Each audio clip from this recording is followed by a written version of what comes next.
Hello everyone. So yesterday job we installed that pump. Inside there is two pumps, and behind it, that collector. You can see the short video what I put like few days ago.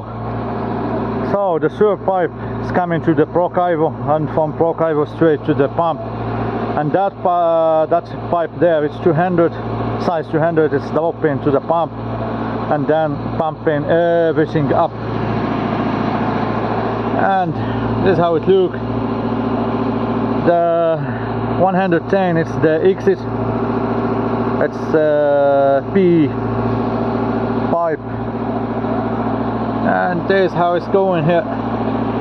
So today we try to fill it and then make it as much as we can, like ready.